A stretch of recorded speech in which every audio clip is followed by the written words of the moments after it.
Well, hey everybody, this is Jen with the Pantry Raid Cooking Show, where I show you how to cook right out of your pantry without a recipe, spur of the moment, 30 minutes or less, and you have a great meal for your family. This is part 2. If you've not seen the first video, you might want to go back and check that out. But this is mom is going away, the wife is going away, she's going to be gone for a week, and what is the family going to do? So I'm raiding my pantry at the last minute before I pack up to go be with my daughter when she has her baby here anytime, and I'll be with her for the week, and I wanted to leave some great casserole, quick cook, pantry raid meals behind without having to run out to the grocery store at the last minute to get items to cook for them. So that's how I do my life, the pantry raid way. So here we go. I'm going to start, and today I am going to be making tater-tot casserole, one of my husband's favorites. He absolutely loves this meal. He will eat it for lunch and dinner, no problem, and he loves leftovers. So as with the first dish, the Hungarian goulash, this one's the tater-tot casserole.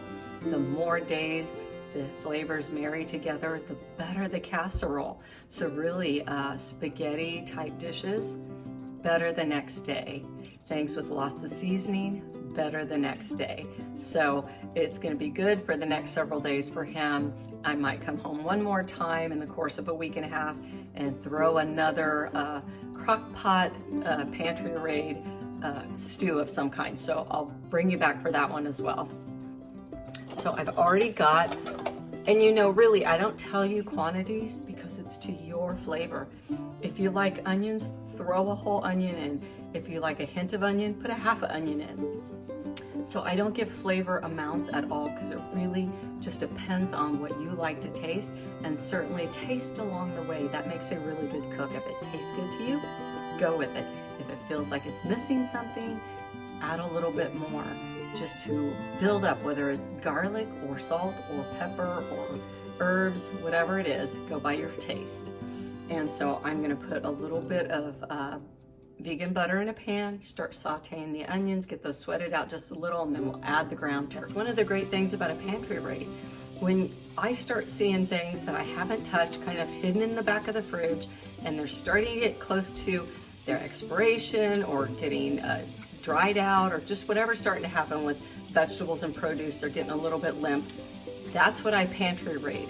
I pull out the things that otherwise would go in the compost or go out to the chickens, which you can't do wrong there, but we invest in feed for them. So the feed that we buy for us, we really don't want to lose that, because let's face it, groceries are very expensive. Get those sweating, let's put a little salt on it, help it out a little bit. Sometimes sugar works really good to help sweat these down fast. You could really go either way. This dish, I'm going to have a few items I'm going to raid from my pantry. So I've got onions. I'm going to use some ground turkey. Probably throw a little sour cream in there. Certainly if you made this with ground beef, it would be really great, almost a stroganoff hint, along with the tater tots would be nice. A little bit of whipping cream. I grabbed a can of mushrooms, some mushroom soup, some Mrs. Dash, and then the typical, I pretty much put this in every meal I cook, garlic and onion powder, salt and pepper. That's the quadrant that I use for everything I cook, whether it's eggs, soup, sandwiches, stews, casseroles, everything gets those core flavors because we like them. They're super good for us. The garlic powder, onion powder, super good for your immune system and inflammation in the body. It's just super good. It's heart healthy, and you want to get those into your diet. So we use that as a staple all the time.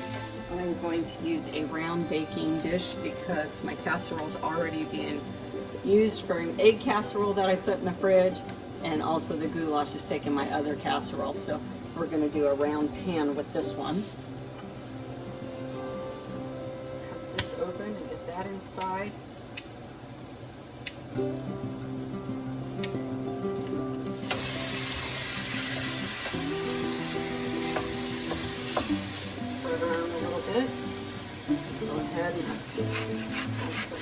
to this. I always add additional salt when I add the meat. So I have layers of salt. It's not going to be too much salt. And I use the pink salt, which is not stripped down like table salt. Regular table salt's been stripped of all the minerals and bleached.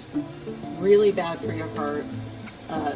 When you get like a Celtic salt, a gray salt, a pink Himalayan salt, it's got all this synergistic minerals that help the salt go where it needs to go in the body.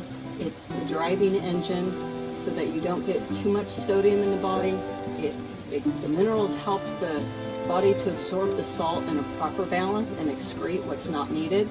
You don't get that same benefit when you're using table salt. Thing you could put in here, so I've added my Mrs. Dash. We put garlic powder, onion powder. Stir this around just a bit. And again, this is going to bake, so you just need to get rid of the pinkness in the turkey, but because it's going to bake for another 30 minutes at 350, you don't need to overcook this and cause it to be tough on it. Now we're going to throw in some mushrooms. Leave a little bit of the mushroom water in there because that'll just help it to taste better with more mushroom flavor. And then we're going to add our mushroom soup here.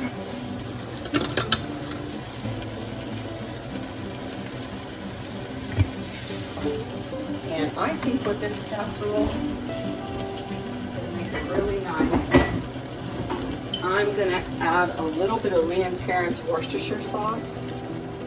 That'll give it a nice ground beef kind of component. And a little bit of Bragg's liquid amino. Again, we're making kind of a tater-tot stroganoff kind of casserole. So we want to have like a beefy taste to it, even though we're not eating beef. We're going to add some sour cream.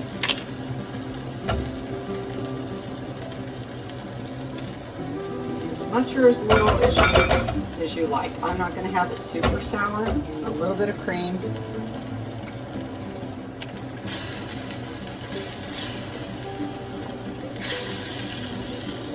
These are hearty, down-home country meals. So we're going to put this in the bottom big, heavy, hot pan. So we're going to pour that down in there.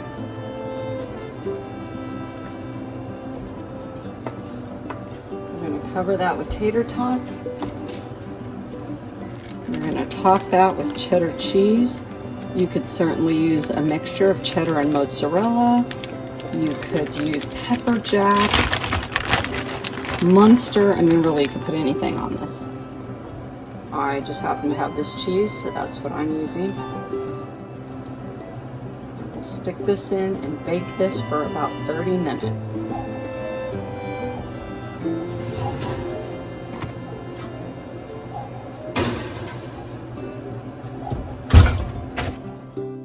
Okay, and here's the big reveal. Absolutely beautiful, golden. It's going to be delicious. My husband's going to be so happy. This is his ultimate favorite casserole, tater tot casserole. Sometimes I put green beans in it.